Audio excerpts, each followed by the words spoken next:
अच्छा, जब भी हम विकास या डेवलपमेंट शब्द सुनते हैं तो दिमाग में क्या आता है? शायद ऊंची ऊंची इमारतें, बड़ी अर्थव्यवस्थाएं, बढ़ता हुआ पैसा, है ना? पर क्या विकास का मतलब बस इतना ही है? आज हम एक ऐसे विचारक की नजरिए को समझेंगे जिन्होंने विकास को देखने का हमारा तरीका ही बदल दिया। तो चलिए सबसे पहले एक बहुत ही बुनियादी सवाल से शुरू करते हैं। जब हम कहते हैं कि कोई देश विकसित है तो हम असल में कहना क्या चाहते हैं? क्या ये सिर्फ पैसे की बात है या फिर कुछ और भी है? पता है, कई सालों तक दुनिया भर में विकास को नापने का एक ही पैमाना था, पैसा। मतलब जिस देश की नेशनल इनकम या पर कैपिटा इनकम ज्यादा होगी वो देश उतना ही डेवलप्ड माना जाएगा। ये एक बहुत ही सीधी सादी सोच थी। लेकिन फिर एक ऐसे अर्थशास्त्री आए जिन्होंने इस पुरानी धारणा को चुनौती दी। उनका नाम है अमर्त्य सेन। उन्होंने दुनिया को विकास के बारे में एक नए तरीके से सोचने पर मजबूर कर दिया। तो चलिए पहले एक नज़र उनके सफ़र पर डालते हैं। शांति निकेतन में जन्मे सेन ने दुनिया की कुछ बेहतरीन यूनिवर्सिटीज़ में पढ़ाई की और पढ़ाया भी। उनके असाधारण काम के लिए उन्हें अर्थशास्त्र का नोबेल पुरस्कार और भारत का सबसे बड़ा सम्मान भारत रत्न दोनों से नवाजा गया, जो उनके वैश्विक कद को दिखाता है। तो सवाल यह है कि सेन का वो बड़ा आइडिया क्या था जिसने सब कुछ बदल दिया?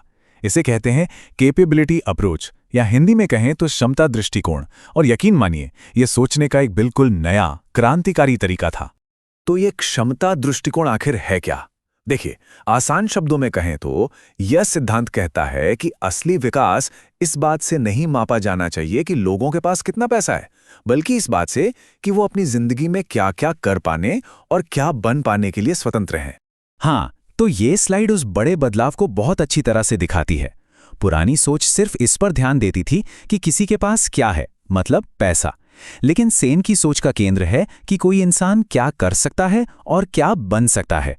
इसे एक उदाहरण से समझते हैं। मान लीजिए किसी के पास कार खरीदने के लिए पैसे हैं, ये हुई आय। लेकिन अगर शहर में अच्छी सड़कें नहीं हैं या माहौल सुरक्षित नहीं है, तो उस कार को चलाने की उसकी क्षमता सीमित हो जाती है।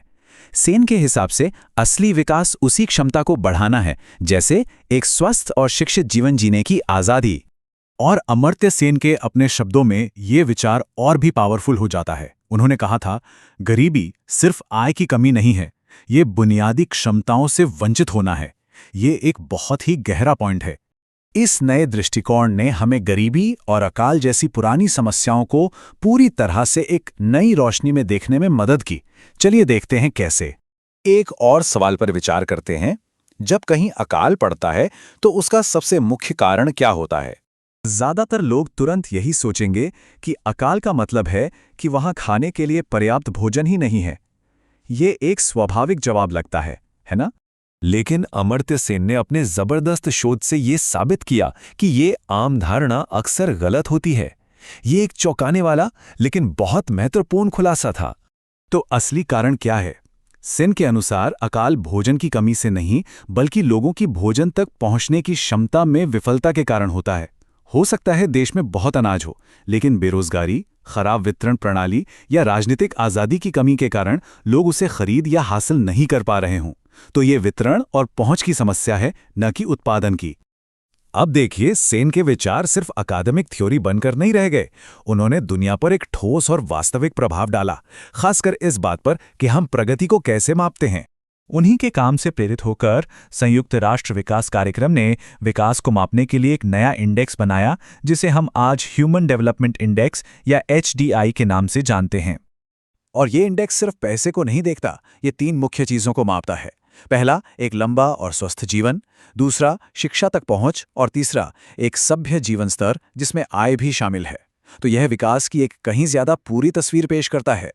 तो अब हम इस विश्लेषण के सबसे महत्वपूर्ण निष्कर्ष पर आते हैं, जो अमर्त्य सेन की फिलॉसफी का बिल्कुल सार है। अपनी एक बहुत ही मशहूर किताब डेवलपमेंट एज फ्रीडम में सेन ने तर्क दिया कि विकास का अंतिम लक्ष्य लोगों की स्वतंत्रता को बढ़ाना है। और दिलचस्प बात यह है कि स्वतंत्रता ही उस लक्ष्य तक पहुंचने का सबसे अच्छा जरिया भी है। कुल मिलाकर सेन का संदेश बिल्कुल स्पष्ट है। सच्चा विकास हमेशा मानव केंद्रित होता है। ये सिर्फ आंकड़ों और अर्थव्यवस्था के बारे में नहीं है, बल्कि ये हर व्यक्ति के लिए समान अवसर, आज़ादी और सम्मान की दुनिया बनाने के बारे में है। तो आज की ये बातचीत एक विचार करने वाले सवाल के साथ समाप्त होती है।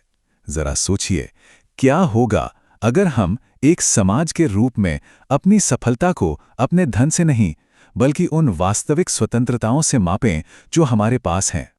एक अच्छा जीवन चुनने की स्वतंत्रता, इस पर जरूर सोचिएगा।